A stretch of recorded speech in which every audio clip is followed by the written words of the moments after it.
Welcome to episode 10 of the Hobby Hotline podcast, live this morning on YouTube with our host this week, Drew Herndon. Let me get that potograph.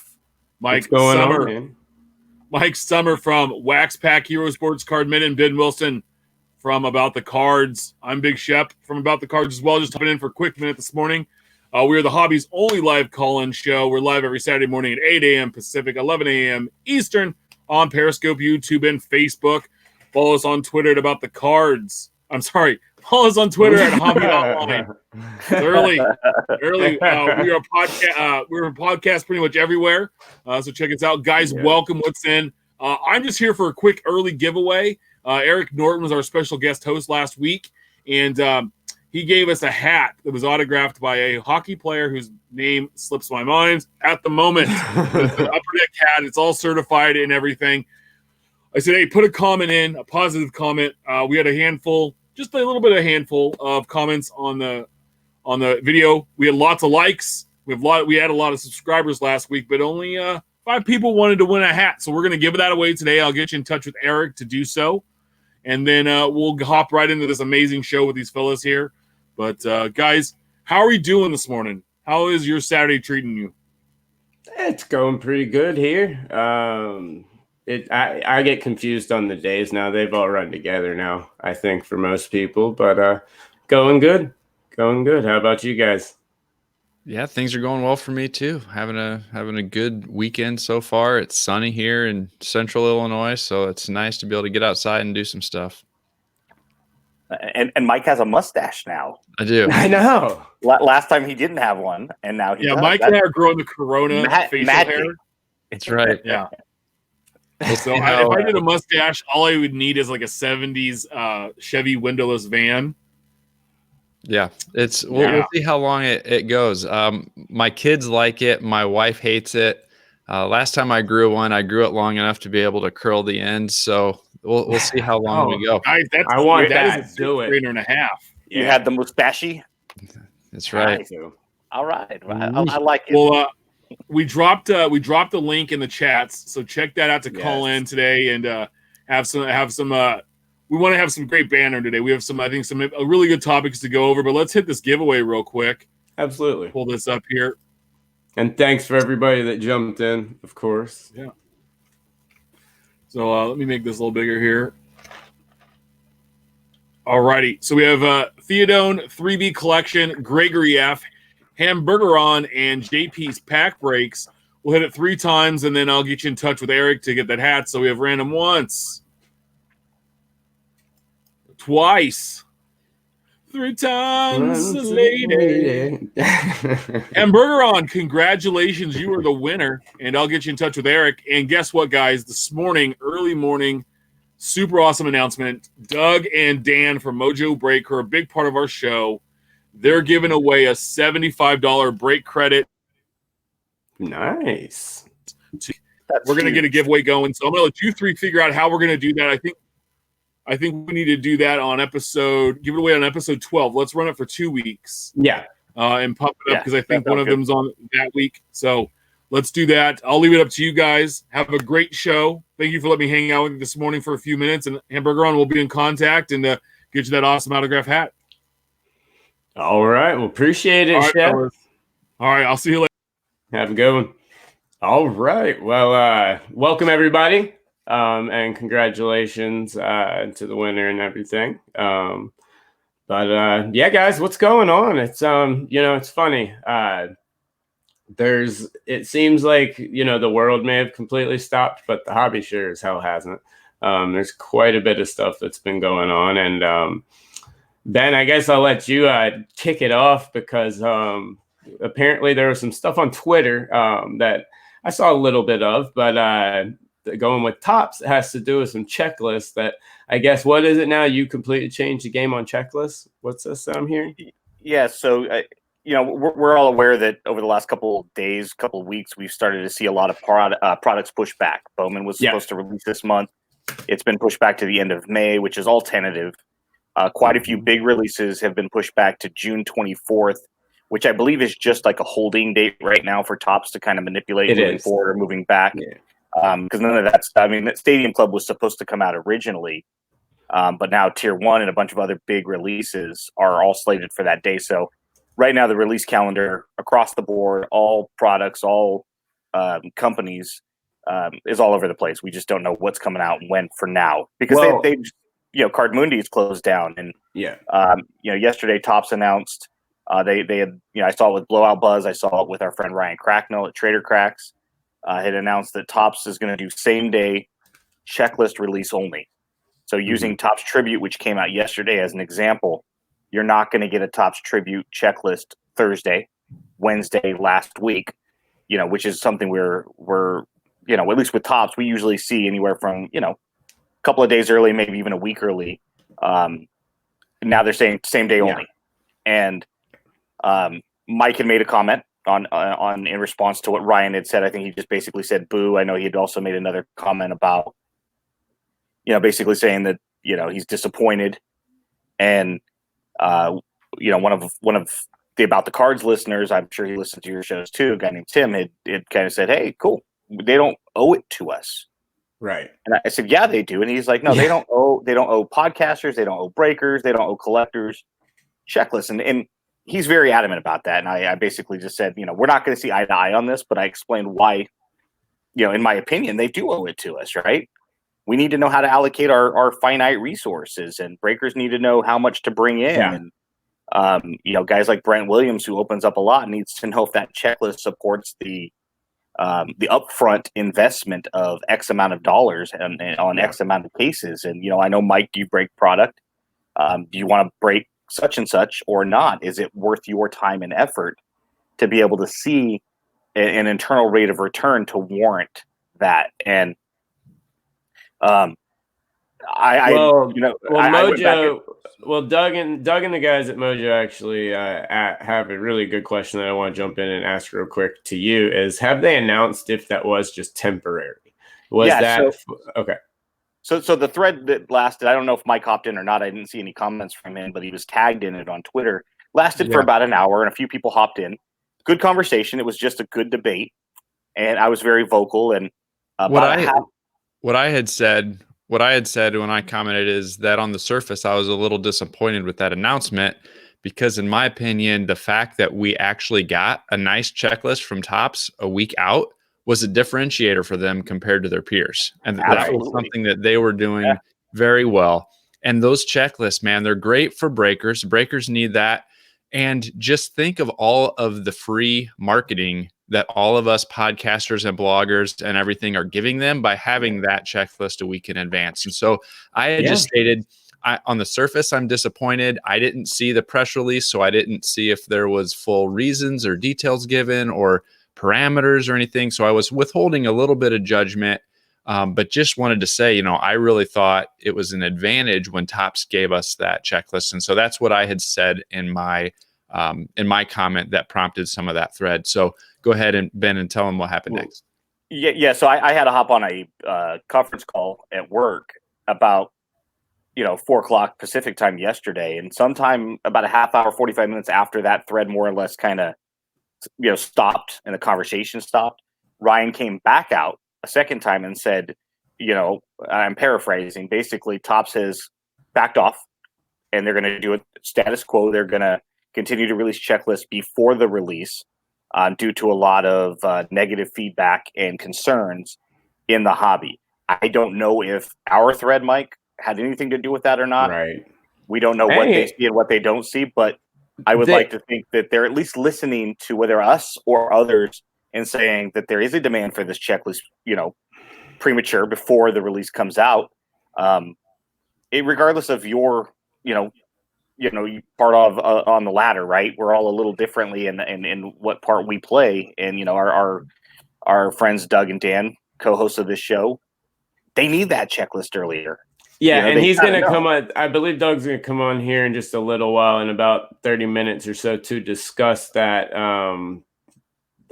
just a little bit more. And that's the most important thing, is the breaker aspect of it, really. In this culture right now, especially, you do need that checklist, and I think you need it earlier. But we actually have a caller, so let's pull in one of our regulars, it looks like, the O. Let's pull him in, and welcome to the show, man. Glad to be here today. Well, how's everything going? What can we do for you? Got any questions or anything? Yeah, so let's say we all go back to normal. Do you think Tops will switch to the old ways and like release the checklist a week early, like they used to? Yeah, so that's what just came out later. We were kind of laying out the whole thread. So initially they said they were going to be releasing it the day of, but later on yesterday evening or late afternoon, they said they were in fact going to go back to releasing them early. Yeah. And so that was good news. And that's what, kind of Ben was saying. They kind of said, we heard some of the feedback that we had gotten, and we're going to go ahead and keep releasing it early like we had previously done. So that's good news. Mm-hmm. Yeah. All right. Well, I appreciate the call, O. But no, and you were asking, you were saying, Ben, like, do they hear us and everything like that? And I know for a fact, at least with a lot of the companies, I mean, there's a couple of people that I talk to pretty well, and like they do see a lot, especially of the things that that's going on Twitter, and they do see those conversations 100%, because I know. I mean, Micah from Panini, who's been on Let Me At That Potograph a couple of times. As soon as Panini started dropping the news about pushing back products, he went on and texted me, because he knew I was going to be talking about it on the show. So he went on and texted me a whole bunch of stuff that I didn't even have to ask the questions. He knew it was coming. He knew I was putting stuff out there on social media. So he just jumped ahead and went and gave me answers. So they are paying attention. And I do think that thread had a lot to do with it. And, that's why a lot of people might say, well, why do you spend time talking about this? It's whatever. Well, that's why. And, I think this is a perfect example. Well, there's a lot of noise in the hobby, and I'll speak for myself, and I'm sure Michael will start nodding his head here in a second. I can be very negative at times, and I do try to come from a place of more, I don't know, combativeness and whatnot. But there's a lot of negative noise because we're all passionate. Yeah, we're passionate for different reasons, and so that does bleed through, and sometimes that trumps the positivity of the hobby. And that's why Mike was very delicate in how he chose his words. I was very delicate, and I tried to choose mine very specific to basically say there's a reason we need these, and we demand these, and we expect these early. Because again, if it's the first of the month and you have $100 to spend, that's all you can afford in your budget. With the onslaught of all of the on-demand products that we're seeing, now you're seeing Turn Back the Clock, and you're seeing Project 2020. You're seeing all of these stuff, and it's just from Tops.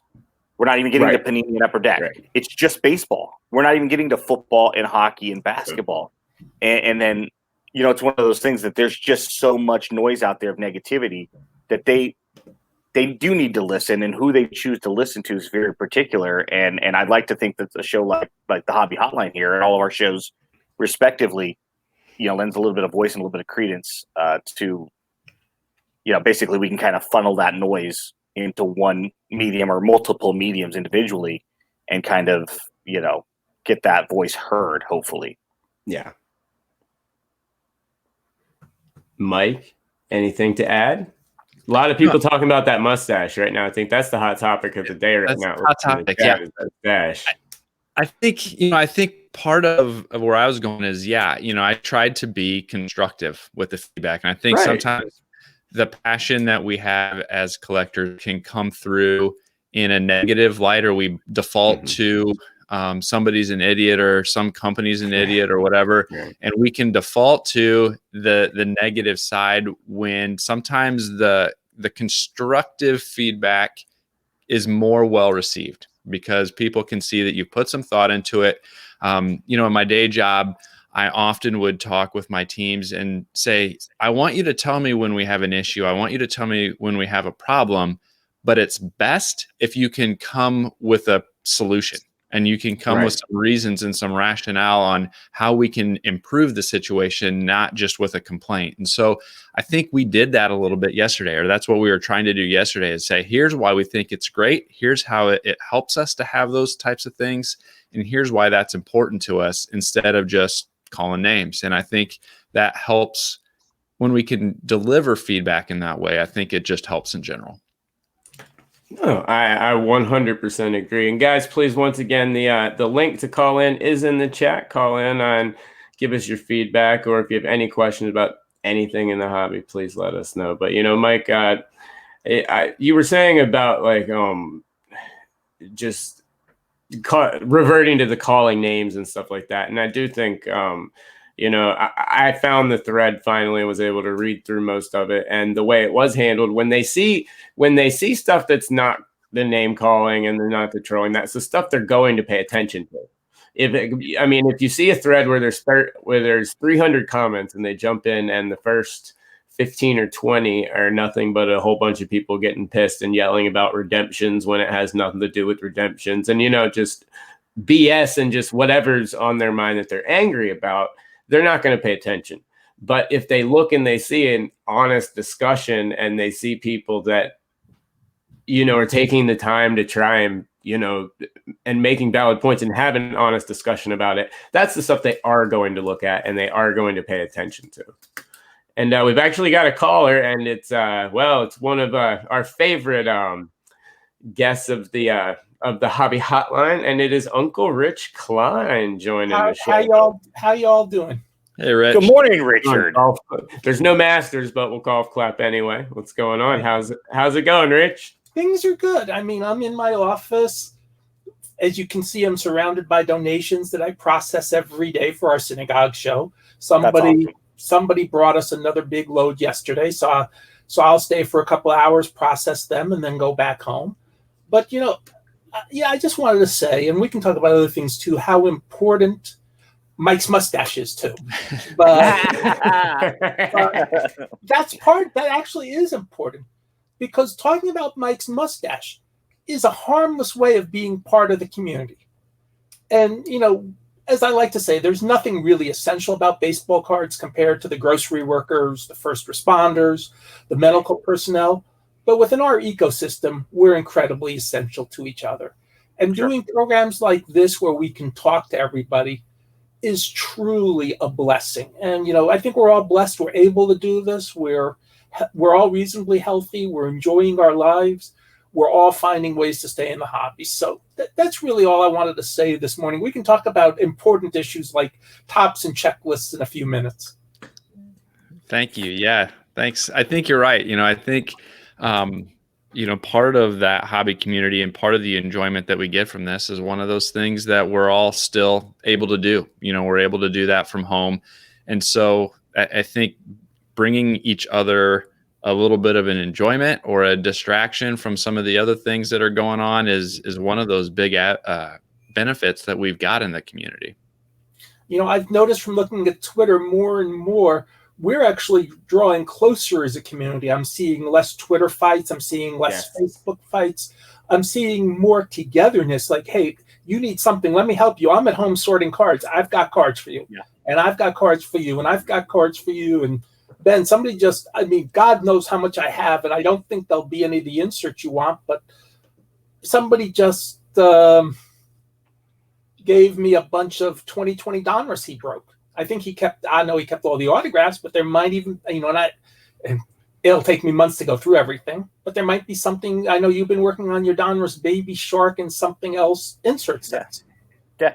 And it's fun because, we get to learn about each other's. Again, we've talked about this on our shows and maybe even the Hobby Hotline about, we're not on the blacktop anymore on our recess, trading around our favorite players. I'll trade you my Cubs for your A's, or your Yankees for my A's, because that's what it used to be. And now you're seeing a lot of that, to your point, Rich, where more and more of us are just saying, hey, I got stuff and it needs to go to a new home.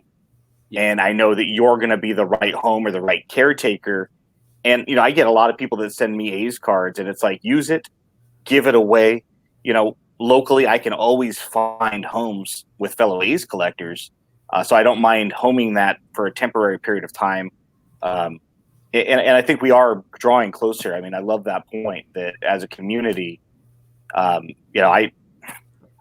feel like I've got friends for life that were made because of the Twitter community and the hobby in general, that people that I literally could call on and say, hey, I have a problem. Or can you listen for 5 minutes? I just need to vent. And I know each of the three of you would take that call anytime, night or day. Oh, 100%. And, even beyond just on Twitter, I know the amount of Facebook groups because I'm pretty heavily involved in a lot of the Facebook groups, whether it be a breaker, whether it be just regular buy, sell, trade room, anything, the amount of threads that I've seen of, pay it forward stuff where you look into it and it's thousands of comments where people are claiming a card, giving another one away, getting them to PC homes. You're seeing that in every single room almost across the board. And it's, in that aspect, it's just something amazing that's been going on. And then to your credit, Ben, I completely agree. Some of my best friends in this world now have come through this hobby and because of this hobby and through these shows. And, it's an incredible thing. I mean, go ahead, Rich. That's going to be the one thing if and when the National gets canceled. And they still have some time to discuss it. So I don't want to say it's going to be canceled or they're going to have it, because that's in the end of July and things can change rapidly. But I will say the Northeast is a lot different than Texas at this point in terms of how much they're getting hammered by this. But Atlantic City for me was going to be like, I haven't been there in a long time. And I know a lot of the local hobbyists from New Jersey who I've known for 30 plus years would probably have come down to the show. And I would probably have going to stay a couple extra days and go visit family and go visit other hobby friends up there, because I know like the Tuesday night Parsippany show would have been 2 days after the National. So some people I would have been able to see that way. And I'm going to miss that I'm not going to see people that I haven't seen for a long time. Right. And I was really looking forward, and I thought I would never say this, and I said this in one of the podcasts I did with Dr. Jim. I was really looking forward to going to Atlantic City this year. Yeah. It's a bear to get to from Dallas. There's no direct flights. But it was going to be worth it just to see everybody. And that to me is going to hurt more than, hey, not buying cards. I have enough cards to look at for probably my life at this point. But, not seeing the people and not knowing when I'm going to see the East Coast people again, that's a more difficult burden than how hard it is to get to the show. Yeah. That's a great point, because, I haven't been to a National yet, but, I lived vicariously through Big Shep last year, Steph, and, for somebody like me, there's probably not a lot of stuff for me to buy at the National. I mean, I'm sure there is. There is. No, there's no A's cards at all at the whole. I probably wouldn't spend a whole bunch of money, I guess would be a better way of saying it, because a lot of that stuff I could get locally. My whole purpose would be to meet all of you guys and give you guys a hug and spend some time with you guys, take pictures and make memories. That's our blacktop, and it's a way for us to get together and share our stories in person. So yeah, I can empathize, Rich. It's unfortunate that you're going to miss out on some memories potentially, but at the same time, if this is the way it's got to be this year, just to preserve as many human lives as we can worldwide, then we're going to have to set aside our selfishness, and hopefully they can salvage it, even if it's got to be moved back or find another home for it, which would be kind of difficult at this point. Yeah. But actually, I think you'd be surprised. I think you can find another home for it. It may not be your designated weekend, but there are 12, 15 places in the country that can have the national, and you might be able to find a weekend. It may not be in the what I like to call the optimal 6-week period of the national when the kids are out of school and a lot of people are. You might have to do it at a different time, but the very first national in 1980 was Labor Day weekend. You can make it work if you have to, and and I'm and they're smart people. I know most of the people running the national on a different level because I actually know them from before they ran the national. They're smart people. They're business people. They will make it work. And if they have to do something with Atlantic City and they can move it somewhere else, they'll do that. Or if they just say, hey, we have to wait a year till Chicago next year, we'll do that. Or we can move it to the Dallas Convention Center. Or we can move it to Indianapolis or Frisco. San Francisco would be nice. The Cow Palace. And Charlotte works. I mean, Charlotte works if you can find a place to do it. And it works. It's worth doing. I just threw out Dallas because the convention center has the space to host. Yeah, sure. Well, yeah, absolutely. And I think I think they're definitely going to be looking into all of that. Hopefully, we can we don't have to cross too many of those bridges, and they can just have it in Atlantic City. I was looking forward to going to Atlantic City like you, Rich, but it's there's a couple of comments here in the thread. Thanks everybody who has been tuning in. That are saying like 3B collection here. I know of no one local that are in the hobby anymore. So I mean, the online aspect really is a lot of everything with people in the hobby. I luckily have a couple of people that I know, but the national for me, like Ben, like you were saying, that's why I go to the national. I bring maybe a small box of something to trade or to get rid of, but I'm not bringing cases upon cases to sell. And I was even setting up for 2 years at a place. It was to set up, to do content, to meet people, to go out and meet the people that I've known and interact with the people. That was the sole purpose of everything, of why I go to the national every year. It's not about, like you said, buying or selling. It is truly about just getting to see the people I know. I mean, it's pretty fun being able to walk through and pass and say hey to Eric Norton and then turn around and Uncle Rich is behind you. It's a cool thing to be able to do. And, hopefully they are able to salvage it because, it's a unique experience and it's a hell of a fun one. If I turned around at the national, and I saw Rich behind me, I would assume that he probably put a kick me sign or something on my back. Probably. No, I would put a sign about give this man all your real McGuire rookies. I'm okay with that. If people start handing me 85s, it might just start to change my opinion. But but Drew had a really good point. I actually met Drew at the National because I did the podcast with him the last 2 years. It was a lot of fun doing them. All the podcasts going, it's really a lot of fun. The National is true. What I love about the National, it's almost like a 4-ring circus or a 3-ring circus or a 5-ring circus. You have the corporates, you have the dealers, you have the autograph area, and now you have the breaking and the podcast. You have 5 different fun things you have 5 different fun things to do, And the beauty of making these connections, whether they're in person or through social media, as most of us have at least done initially, is I can't tell you how many times as a collector I've had an issue, and knowing that I can reach out to obviously Stephan and you, Rich, and Ryan and so many other sources and say, hey, I got a problem. I need this answered. Can anybody help? And for other people that we all know that reach out to us all the time, either individually or just on their Twitter timeline, hey, I got a problem. And then you see just an onslaught of people pitching in to give. It's so awesome. And the National does kind of breed that closeness even more on a personal level. But yeah, it would be unfortunate if we have to pass on that this year, but I think all of us would understand that, hey, this is just for a now and not forever. Right, and as I said, everybody still has time. I know the Society of American Baseball Research, or SABR, already moved their 2020 convention, which was scheduled for July to 2021. Yeah. So I know some of that's going on. That's why I say we still have time to see what's going on. And I will, I'm in Texas.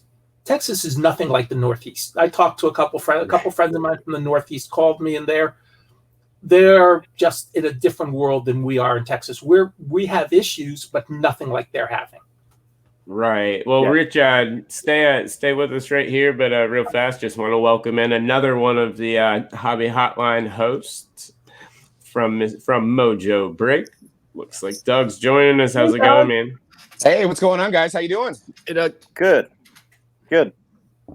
Yeah, just in the room doing some shipping, and I saw a question regarding the breakers. I don't know if you want to put that graphic on the screen, but I wanted to talk about how crazy inventory has been for us. As you can see, I'm kind of hoarding some inventory myself because with Card Mundi shutting down, there's been an influx of prices have all gone up on everything, which is just insane. Yeah. Nobody could have predicted it.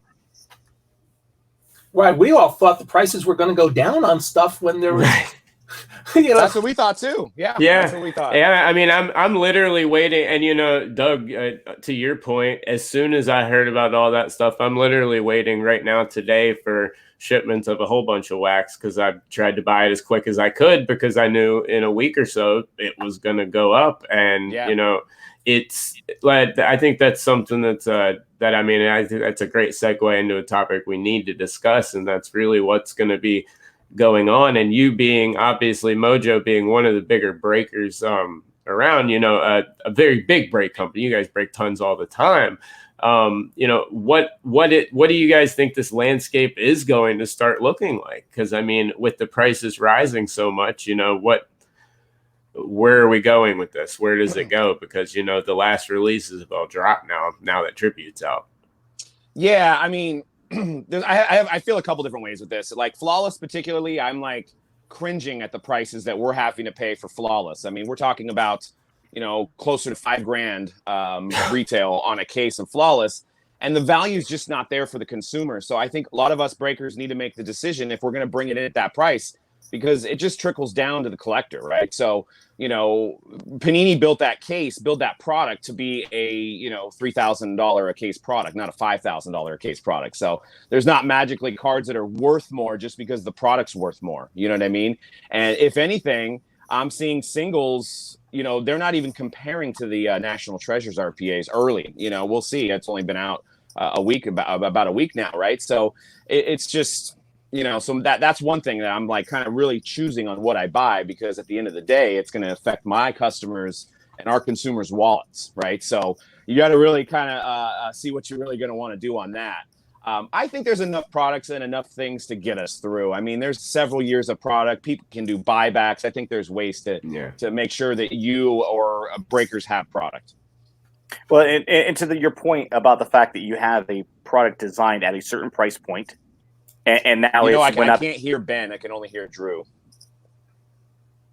Okay, everybody else can hear me though, correct? Yes. Yeah, okay. I can hear you. You have product that's going up exponentially by an X multiplier of whatever, right? That this product damn near doubled in price, and it's this is where you really see the economic demand curve shift. Is you have people that are either drying up products, they're trying to cover their end, right? If they have less product coming in, then they've got to bump up the price to cover their rate of return, and that's a ripple down effect. And Doug is right there on the front line that if he has to buy it at an inflated price, if the cards inside aren't also meeting that demand on the secondary market to warrant that inflated price, then what's going to end up happening is the demand curve goes away. And it's just like, I can't buy it at $5,000. At $3,000, I might be able to make X, whether it's say a $500,000 profit. But now I'm upside down and in the red unless I absolutely get lucky, and I can't take those chances. When you're dealing with finite resources. I'm sure Doug and Dan aren't made of money, and they've got to hit a certain number on every case that they open, at least on average, in order to keep their lights on. And it's not just their business. That's what they do for a living. Therefore, they've got to keep their lights on at their personal homes as well. And I think we're all a little bit surprised by the fact that the hobby hasn't really, it's going up. And I think a lot of that's people just with more time on their hands. you're buying more. I know I've been guilty of that. I've built more Donruss sets. I'm up to 7 complete sets now, or I'm missing 1 card from the Baby Shark. And it's like, I had intended to build literally 3 initially. You know, I built an extra Gypsy Queen set. And, it's like the more time goes on, especially if some of this product starts to dry up, collectors are going to pivot. And I just hope that everybody is staying within their socioeconomic means. I hope that we're not spending money we don't have. Yeah, I think when you talk about people pivoting, and supply drying up, I think the distributors, Blowout, DA, Steel City, they're going to start to see some of their back inventory start to get depleted pretty quick. I know I got an email from Steel City saying that they had to cut off their wholesale orders midweek because they're capping so many orders through Wednesday that they're like, we can't get these out by the end of the week if we keep taking orders in. So we have to cut them off now to be able to fulfill orders. And prices are creeping up on DA and Blowout. And so, I think people are going to start to restock some of that older inventory from the last few years, since the new stuff is going to start to be a trickle here after the end of April. I mean, you might even see junk wax really, I don't want to say really exploding. I still don't think we can open all the 88 Donruss cases that exist. Oh, but we're going to try. We're trying. But it's an affordable, even if the box is double on the wholesale and the retail level, what are they going to go to? $20 retail? Yeah. Think about that. Most of us, even, Ben, I know you always like to talk about economic issues. Even if you don't have a lot of money, most of us can afford a $20 bill. Sure. And sometimes just to have enjoyment, having the $20 bill to spend, you probably should spend it on something better sometimes. But if that gets you enjoyment and that brings you back to your youth, and, I'm a little older than you all are. But for many of you, I'm sure opening 88 Donruss or 89 Fleer or 90 Bowman or whatever it is brings you back to your youth. And if you go back to your youth when you weren't having issues, when everything was a lot easier for you because you didn't have the day-to-day issues of life, a trip back to the past, there's something nice to be said about that. Yeah, I think you're right. And I think it's already happening. A few years ago, one of the local shops in our area, he really enjoys the junk wax and he specializes on junk wax, and things that he used to have on his shelf for $5 or $6 a box. Before all this started, he was getting $10 to $15 a box for, and we're seeing stuff online sell even more. I know Shep was talking about his LCS used to have a whole table full, and somebody came in and bought the entire table full of the junk wax at once. So I think we are. That was something that I talked about this week in another interview that I did, was that I think people are wanting to go back to a happier time and relive some of those memories from when they were a kid or when they were younger, and collecting some of those inexpensive cards and opening some of those inexpensive cards from the 80s and 90s is one way to do that. Well, I help out with Vintage Breaks a little bit in Vintage Break South sometimes. And you've seen a massive increase in opening that stuff lately. A lot of it. Now, granted, they have a lot of it on stock, and that's what they push more than, modern stuff. But the demand is definitely still there for that stuff, and I can see it going up. But welcome back, Doug. Some technical difficulties, but I see we got you back. Yep. Don't trust the phone for streaming. I hear you. So for somebody like Doug, though, he's not going to make any money off a 1987 Topps box. Right. Not. Let me preface this: not Doug or Dan representing their business Mojo Break. They're not. But that doesn't mean Doug and Dan, the individual collector, might not. And no matter what, we buy an 87 Topps box, right? For me, the nostalgia of, am I going to pull a McGuire, and all of the other great guys that were also included in that 87, Canseco and Bonds and Larkin and Maddox, and you had a lot of guys that were part of that checklist. And that nostalgia of, it's taking me back to a point in my life where life was simpler. I was talking with my wife last night, and so growing up, I remember playing, with the girl next door, and we were out there at 8 and 10, like, man, today I'm going to pretend I'm 16, I'm 18, I'm 21. And now that we've all surpassed that threshold, it's like, why were we thinking that was going to be so much fun? Because all the bills came with it, and the headaches and the stress. And, to go back and, she often asks me, why do you have 687 Maguires and why do you have 60 85s? And I'm like, because I can. And it's affordable now. And to be able to flip through a binder of all of the same card takes me back to a simpler time in life when you were on the blacktop trading. I'll give you my 87 Topps, Doug, if you give me your 87 Maguire. Didn't matter. We didn't have to crack open a Beckett. It was just simply, you're a Giants fan and I'm an A's fan. Get your stack ready. I'll get my stack ready. We'll do an even swap. And both of us are going to go home happy. And, a lot of that stuff might start to sell through. But again, we all need to remember this is for now. We don't know how long for now is, but it's not forever. For now might be another 15 days. It might be another 30 days, another 60 days. We don't know. But at some point that day is going to come. And you don't want to end up with boxes like we see over Rich, which, we don't want you having that at home because you opened up all this stuff that you really didn't want. You just had all this extra time.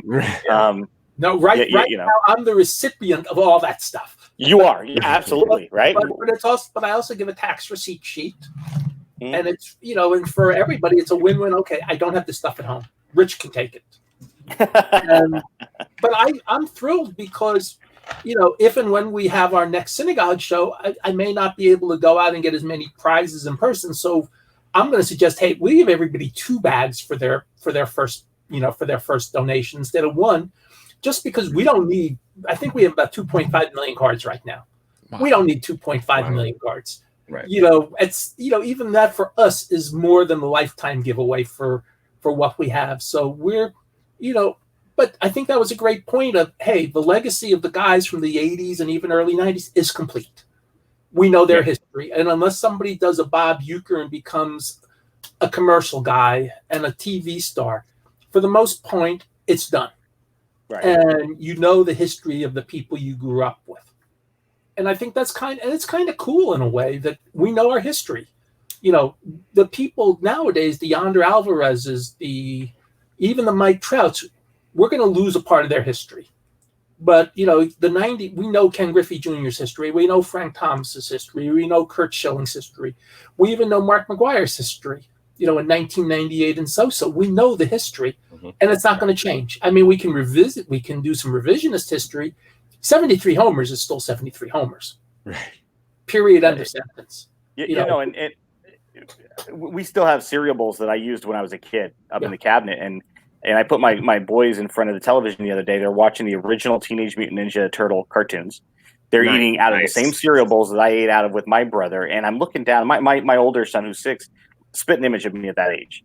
And I'm looking down as a proud father, and I'm like, man, I'm right now. I'm back in 1988 watching them watch the cartoon, eating cereal together. It's me and my brother all over again.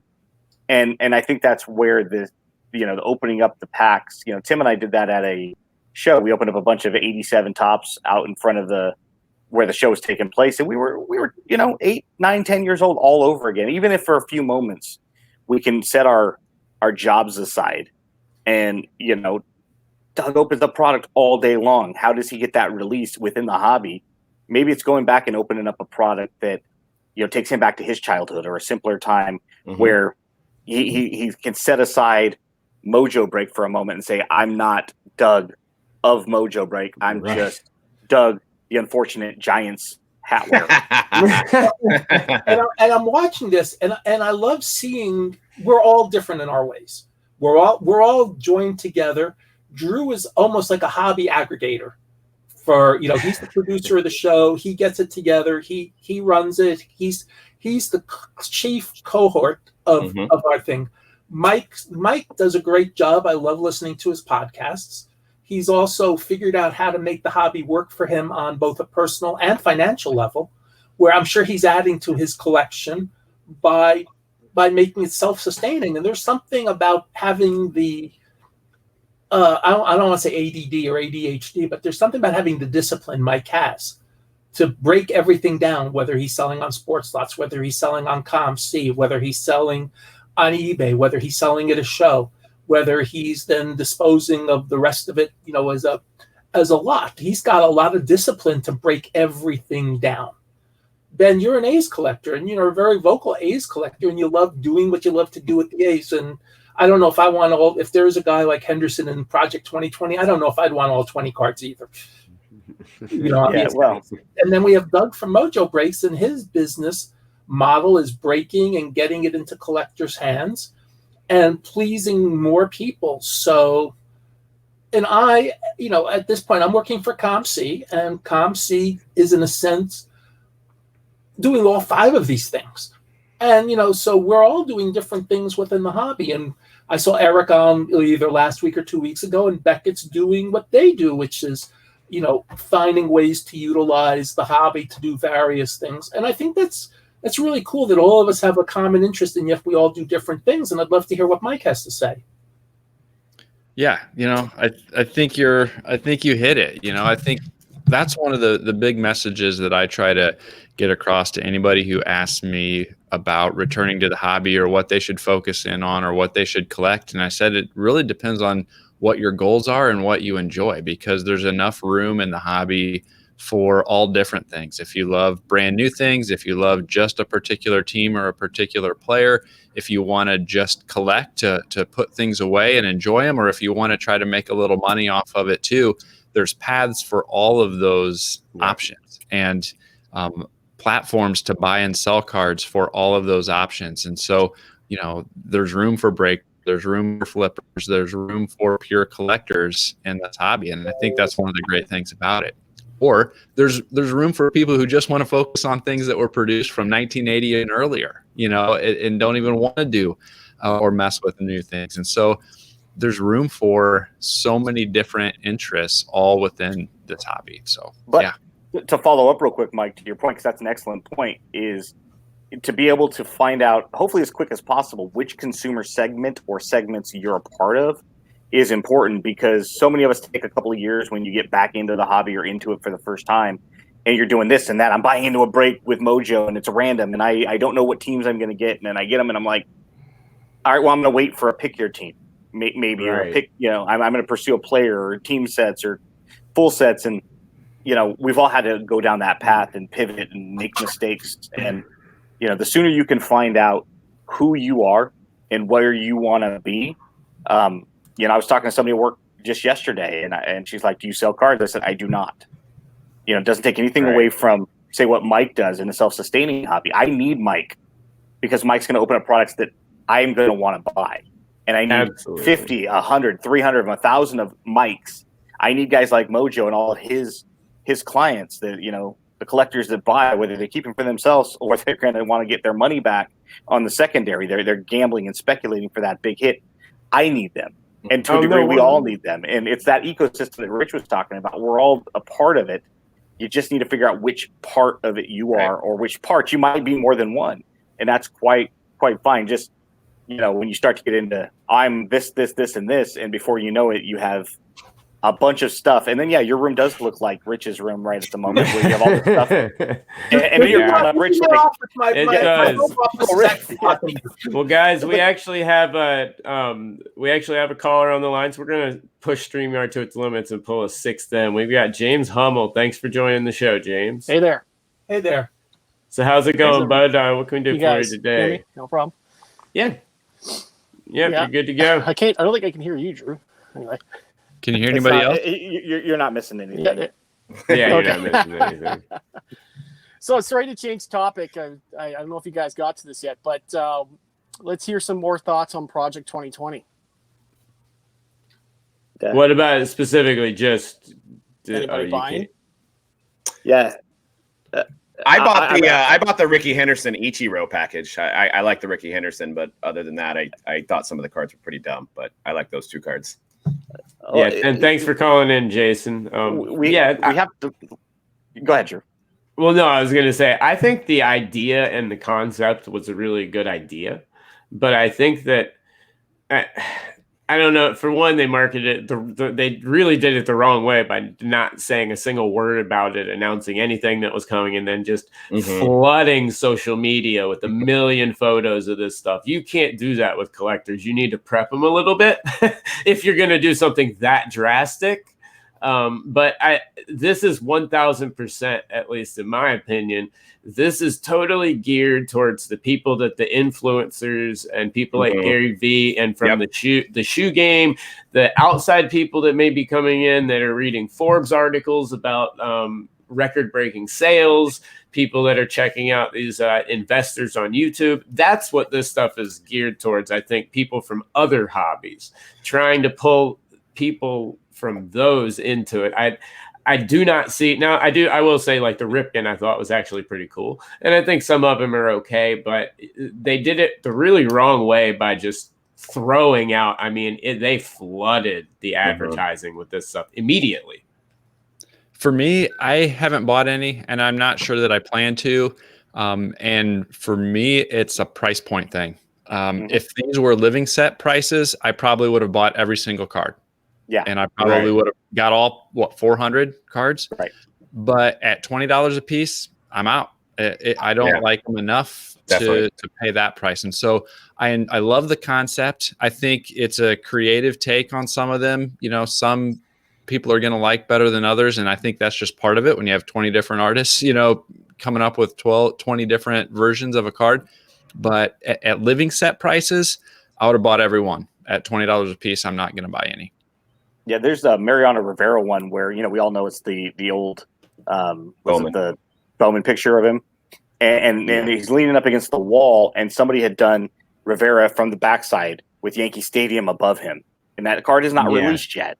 But we've seen the picture in the wild, and I was thinking, man, I would buy that in a heartbeat at $5 to $8 because it's a gorgeous card.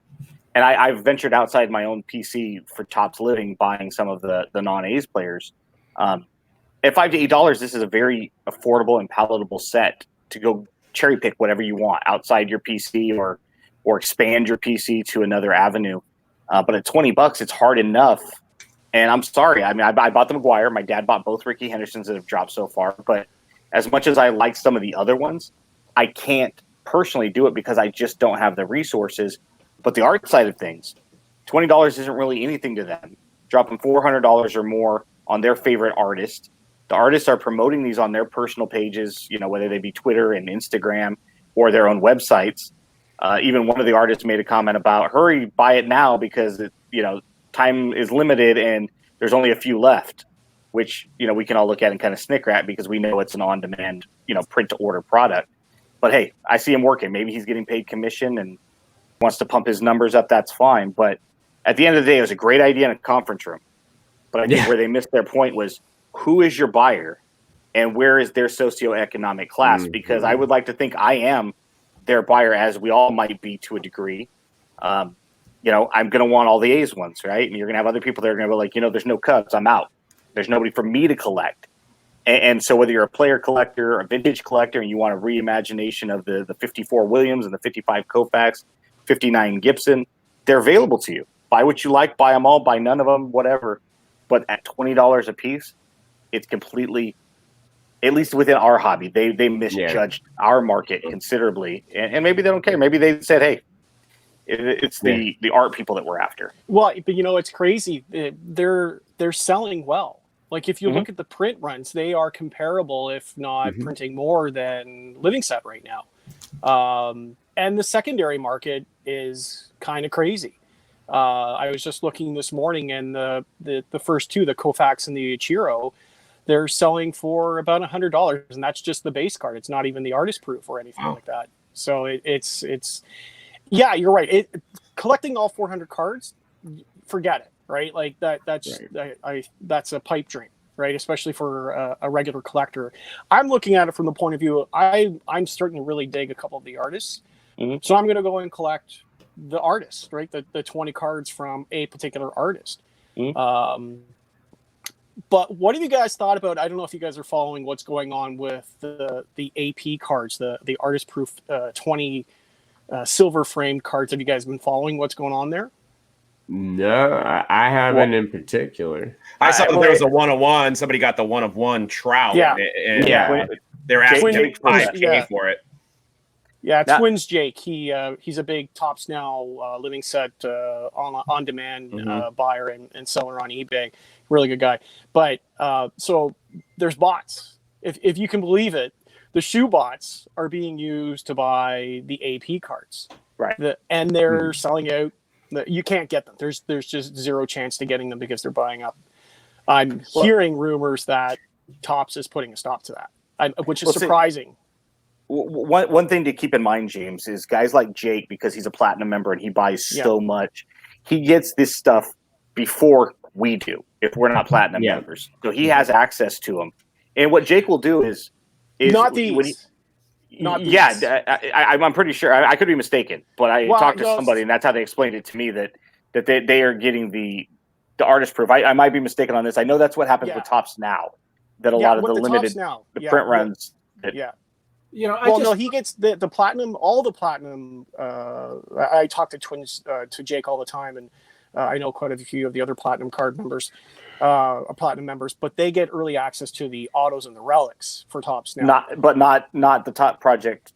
No. Interesting. Okay. No, it's straight up hop on, try and get one of the 20, but it's these bots that are buying. Oh yeah, and that's the whole area that they're going after, these new hobbies. And when you go after people with artists that are huge in the shoe game, you're going to get that shoe industry. Those same bots are going to follow. James, I hate to cut you short, but we got a couple other people waiting to call in. Thanks so much for the call, man, and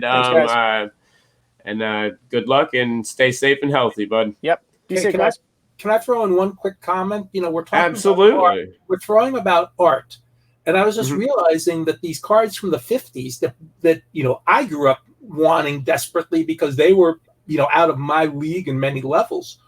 They're drawn by the leading comic book artists and the leading artists of those days. Yep. Some of the most famous artists drew the fronts and the backs of the 50s and 60s Topps cards because it was just extra money for them. Now we realize, wait a second, these, Jack Davis, the leading comic book artist or whatever his name was, and all these other guys in the 80s, we had a guy named Jerry Dvorak who would set up at the card shows on the East Coast, and he drew a bunch of the 53 Topps cards. If I'd known now what I'd known then, I would have bought whatever I could from him. But there's a long symbiotic relation, especially with Topps, with artists and cards. And in a way, I think you're right. They missed the point. They could have honored their history. Obviously the guys drawing from the 50s and 60s probably aren't drawing today. But if you had advertised this just like we did in those days, we're going to have the best artists drawing for us. And I think that would have been an even better selling point. Hey, we're honoring our history. Absolutely. And I think that if they had done it that way, I think that's where you bring it into the actual hobby collectors, the people that are already collecting, and the people that would already be your quote unquote established market, I guess, to begin with. But before let's go on and pull in another caller. It looks like we've got Chris Harris joining us. Chris, thanks so much for joining the show, man. Hey, what's going on? I think you guys already made my point for me regarding the 2020 cards. I was going to say that, a lot of these cards, they're kind of being produced in like the $1,500 to $2,000 range, and they're selling for $20.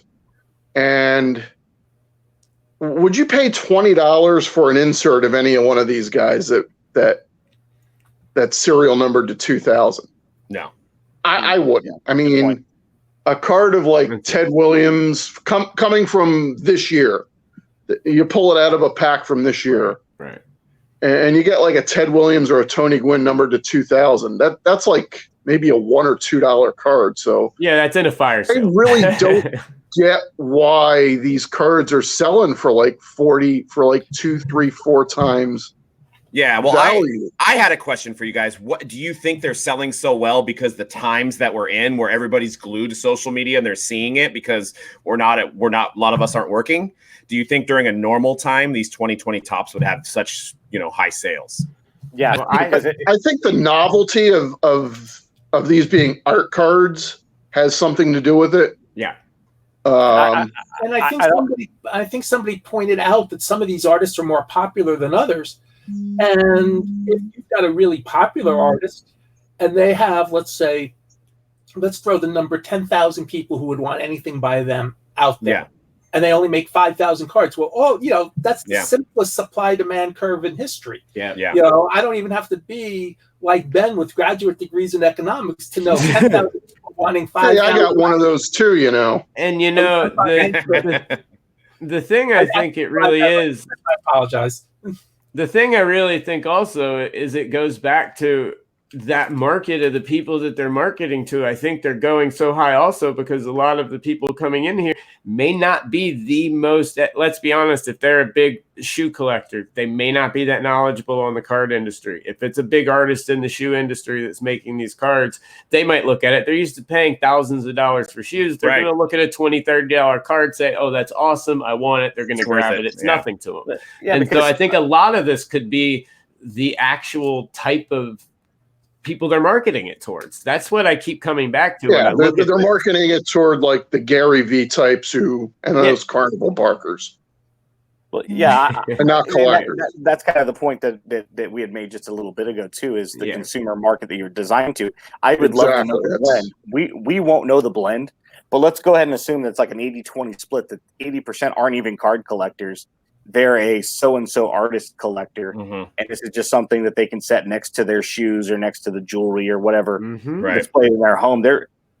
And that's the thing. Those guys don't care about $20 like we do because our $20 has to be split amongst so many releases, rising costs on cases and boxes. And to Chris's point, you're right. Unless it's a super short print, we're probably not spending $20 on a Ricky Henderson or George Brett or Tony Gwynn. But these aren't super short prints, right? These are very healthy prints, and the numbers are comparative to Topps Living, some of the other on-demand products as far as print runs go. But we're probably not their target consumer. We're just maybe a one-off. But this is our hobby, so that just makes it fascinating to see that for one of the first times in our hobby, maybe we're not the really ones that they're going after. And if that's the case. If that's the case, good for Topps. Good for them to find a product that can cross over to a new market and expose some people that may stick around and start buying more traditional products and help build our hobby. So, so if that's truly the case, good on them for thinking out of the box and finding a platform to be able to expand the overall hobby market. But and I thought there was a great question earlier from Derek too, and I saw a question from Derek about what product or products or what general things do you think have an even better chance for appreciation, or I'll even say should be busted at this point. And I'm going to switch for a second because I think we've covered a lot of 2020, but I think there's a period between like 1995 and 2000 when the hobby was trying to recover. That opening that material. Well, again, their careers are done. There's a lot of hidden scarcity in those cards, and I think because that was an era where a lot of the both the strike and the recession, and we talked about this a couple of weeks ago, Rich, where a lot of the rot in the hobby had been cleared out by the recession, the strike, and the natural bubble, and the people that were left in that era, they were okay, I hate to use the word true collector or real collector, but the only people left were collectors back then. And so card companies really had to focus really tailor their products more toward collecting rather than investing. And you had a lot of really innovative and really collectible products that were released that are really undervalued right now and underappreciated. No, 100%. And Chris, thanks so much for the call, bud. We got a couple one last thing, one last comment. I want to get this one last comment out. Sure. I look forward to buying a lot of Project 2020 cards in dollar boxes in 2 or 3 years. That's all. No, fine. All right. Thanks, Chris. Thanks a lot. All right. Well, definitely. Chris is a good. If you're on Twitter @StaleGum. Chris is a great follow. Thanks for the call, Chris, as always. I was happy. I got to see Chris just before all this really broke. Chris came down to Dallas. He's a big soccer fan. So Steph, Angela, and I all got to spend some time with him, when he came down at the end of February. So I'm glad, I got to see him before all this broke. Yeah, absolutely. And guys, definitely, absolutely great follow on Twitter, as he said. So, so yeah, so you guys on releases, we were talking about some of the older wax and stuff. Rich, you were just talking about that era. Doug, do you think that that's something as a breaker? I mean, I know you guys have to be having conversations about what you're doing once you look at the distribution and prices. Are you guys is that something that you think is strategically going to be going on, maybe looking into some of those? I mean, because there are a lot of amazing hidden gems from that era. I go back to like Finest Basketball from that era, the early Topps Chromes, a lot of stuff that are some the EX, for example, Skybox. Is that some of the stuff that you're going to be looking into, do you think? I mean, it's always a topic between me and Dan. I mean, we see what Vintage Breaks has been doing over the years. So we were talking about it even before that. I think the problem with our segment is, you're looking at chasing, like maybe going through an 03, 04 LeBron, trying to get a chrome for people that are trying to chase that. And that's just, I mean, you're talking about a box that it's obscenely priced, and you're going to have, 29 losers, right? And then you're lucky if you're going to get a LeBron. So, I mean, there might be some kind of fringe products that will have some value, but I think even with the Kobe year and stuff like that, it's kind of hard to do that stuff. I mean, I think for us, there's enough in the last 10 years of product between all the sports that I think that'll keep us busy, where we don't really have to necessarily go back to that. Yeah. If we do, then maybe we're just kind of building another segment similar to Vintage Breaks, where we're doing it for that type of consumer.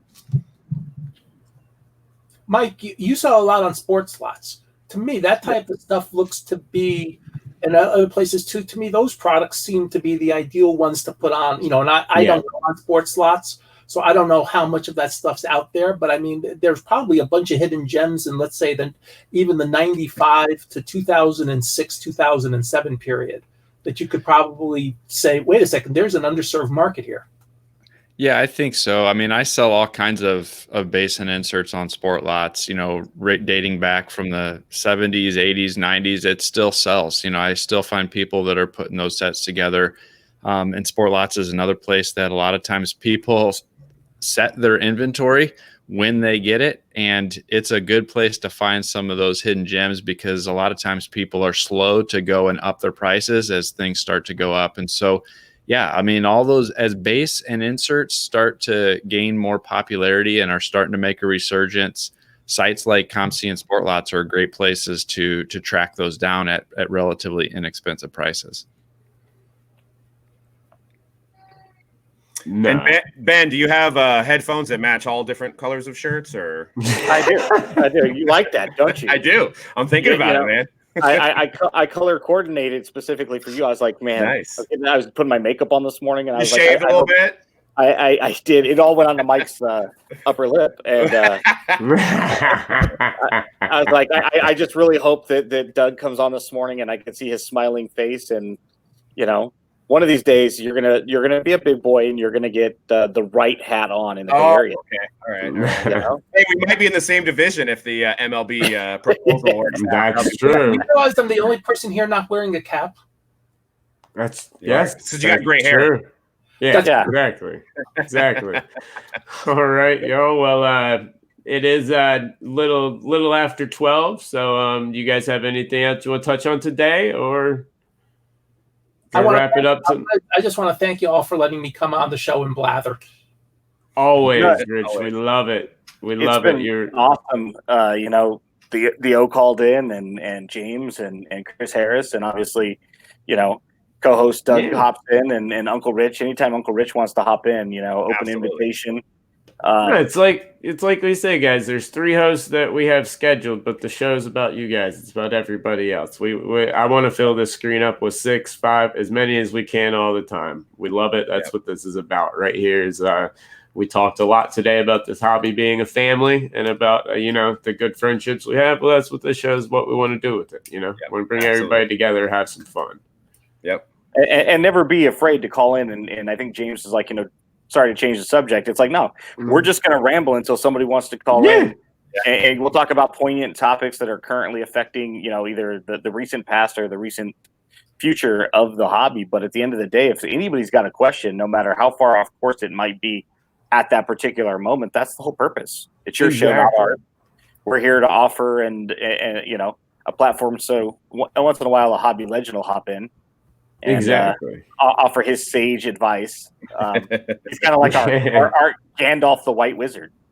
Yeah. So, so Doug, the white guy, but other the white wizard. That makes me Gimli. I guess Mike and Doug. I guess you're Frodo and Sam. And so before we do wrap up, guys, Doug, you were giving away. You said Shep announced at the beginning of the show that we were going to be doing a giveaway for some break credit.